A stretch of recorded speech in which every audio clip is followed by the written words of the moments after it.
students, let's start our new topic, and the name of the topic is refraction of light. What happens in the refraction of light? In the previous lectures we have done about reflection of light. In reflection of light we have only one medium, but in refraction of light we have two or more than two mediums, and they are the different mediums. So the main difference is that we have more than one medium in refraction, but in reflection we have only single medium. All the phenomena occurs in only one medium. Here in refraction of light, what happens?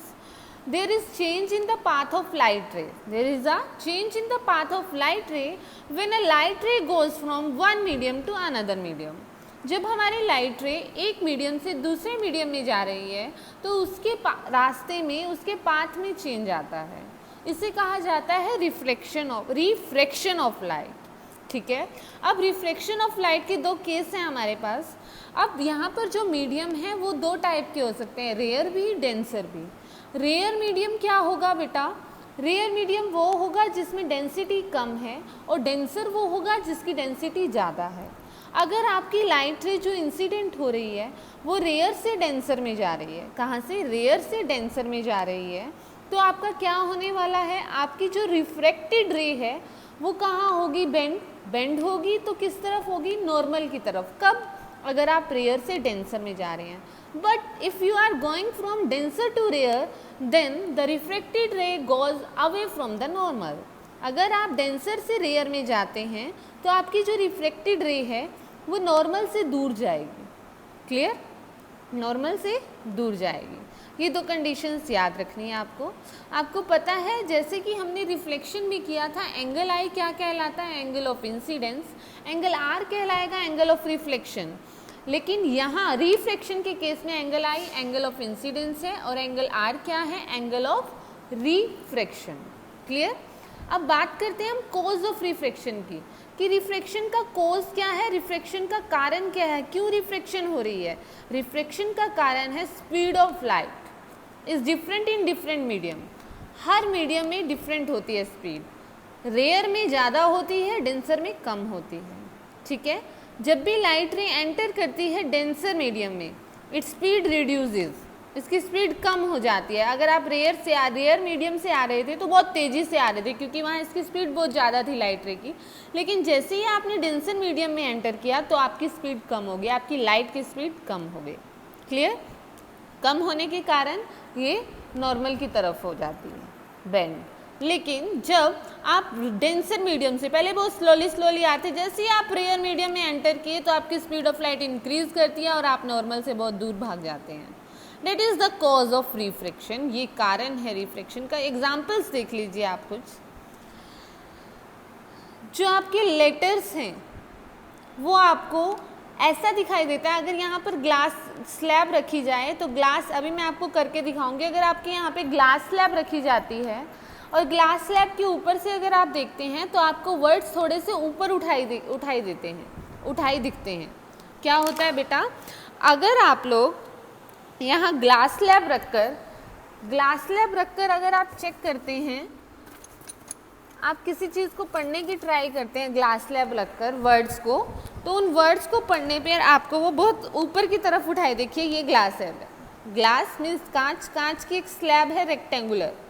अब अगर देखिए आप normally ऐसे देख रहे हैं इनको. जब मैंने ग्लास स्लैब रखकर जब मैं वर्ड्स को पढ़ना चाह रही हूँ तो ये वर्ड्स थोड़ी सी ऊपर उठाई देख रहे हैं. जो लेटर्स हैं आपके वो रेज दिखाई दे रहे हैं जब आप ग्लास स्लैब से दिखते हैं. ठीक है. क्यों? क्योंकि रिफ्रैक्शन ऑफ लाइट है. क्लियर? अब देखिए ग्लास स्लैब के थ्रू रिफ्रैक्शन कैसे होती है, इसे स्टडी करेंगे. आप लोग क्या करेंगे? एक लाइट रे को इंसिडेंट कराएंगे ग्लास स्लैब के ऊपर. इस रेक्टेंगुलर ग्लास स्लैब के ऊपर मैंने यहाँ से लाइट रे को इंसिडेंट कराया. बीच में एक नॉर्मल है. ये जैसे ये लाइट रे इंसिडेंट कराई गई, लाइट रे को मैंने इंसिडेंट कराया ग्लास स्लैब के ऊपर. अब मीडियम क्या था? बाहर तो हवा थी और अंदर ग्लास है. ठीक है ना. देखिए ये ग्लास स्लैब है तो अंदर कांच है, मीडियम चेंज हो गया. यहाँ मीडियम ग्लास है और बाहर क्या है? एयर है. एयर से मीडियम कहाँ एंटर की, एयर रेयर था और डेंसर ग्लास में एंटर की हमारी। एयर रेयर मीडियम था, डेंसर मीडियम में जैसे ही लाइट रे एंटर की, डेंसर मीडियम में एंटर करने के बाद क्या हुआ बेटा, हमारी लाइट रे रिफ्रेक्ट हुई और रिफ्रेक्ट कहाँ हुई, टुवार्ड्स द नॉर्मल। आपने कंडीशन की थी ना, जब आप रेयर से डेंसर जा रहे हैं तो बेंड्स टुवार्ड द नॉर्मल, आपकी लाइट रे नॉर्मल की साइड मुड़ गई। मुड़ने के बाद अब यहाँ डेंसर हुआ, डेंसर के बाद अब लाइट रे को जब बाहर आना है, बाहर फिर से एयर में आना है, रेयर मीडियम में आना है, तो लाइट रे फिर से क्या हुई, रिफ्लेक्ट हुई। और जो बाहर आने वाली रे है उसका नाम रखा गया एमर्जेंट रे। जो आपने लाइट रे डाली थी उसका नाम इंसिडेंट रे रखा गया। जो लाइट रे इंसिडेंट होने के बाद मीडियम में आई और मीडियम में जब वो रिफ्लेक्ट हुई, रिफ्लेक्ट होने के बाद अब वो वापस बाहर निकलना चाह रही है, डेट इज कॉल्ड एमर्जेंट रे। क्लियर? ABCD हमने इस ग्लास स्लैब को नाम दे दिया, ABCD, इस ग्लास स्लैब को नाम दे दिया गया ABCD। लाइट रे आई, इंसिडेंट कराई AB मीडियम पर, AB मीडियम से रिफ्लेक्ट हुई, CD पर गिरी, CD से रिफ्लेक्ट होकर एमर्जेंट बाहर निकले। जो आपके एमर्जेंट रे है और इंसिडेंट रे है, ये दोनों रेज पैरेलल होती हैं। कैसी होती हैं? पैरेलल। अब मैंने ये इंसिडेंट रे को, वैसे तो अगर रिफ्लेक्शन ना होता, लाइट रे बेंड ना होती, सीधी जाती, तो हमारा पाथ ये होता, इंसिडेंट रे बिल्कुल सीधी आती।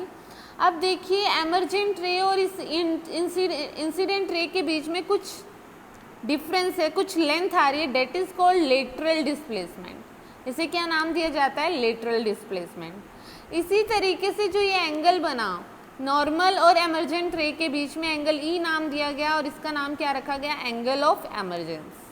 क्लियर है? लेटरल डिस्प्लेसमेंट क्या है? परपेंडिकुलर डिस्टेंस है बिटवीन द एमर्जेंट रे एंड द इंसिडेंट रे।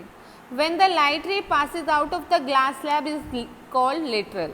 जैसे ही लाइट रे एमर्जेंट रे से बाहर आती है तो यहाँ पर जो डिफरेंस आता है इंसिडेंट और एमर्जेंट के बीच में, इस परपेंडिकुलर डिस्टेंस को लेटरल डिस्प्लेसमेंट कहा जाता है। एक चीज़ आपको ध्यान रखनी है, एंगल ऑफ इंसिडेंस हमेशा इक्वल होगा एंगल ऑफ एमर्जेंस के। एंगल I ऑलवेज इक्वल होगा एंगल E के। अगर आपकी इंसिडेंट रे फॉल कर रही है normally to the surface of glass slab, then there is no bending of the light ray. वो कहता है अगर आप इंसिडेंट रे को 90 डिग्री पे इंसिडेंट करते हैं, नॉर्मली इंसिडेंट करते हैं, तो रिफ्रैक्शन में ये एंगल जो चेंज हो रहा है ये नहीं होगा, सीधी लाइट रे बाहर आ जाएगी। कब? अगर आपका एंगल I कितना है? 90 degree. If the incident ray falls normally to the glass slab, then there is no bending of ray of light, it goes straight without any deviation. अगर आप 90 डिग्री पे लाइट रे को इंसिडेंट कराते हैं तो बिना किसी डेविएशन के आपकी लाइट रे बाहर जो एमर्जेंट होगी, स्ट्रेट एमर्जेंट होगी। Clear? Thank you dear students.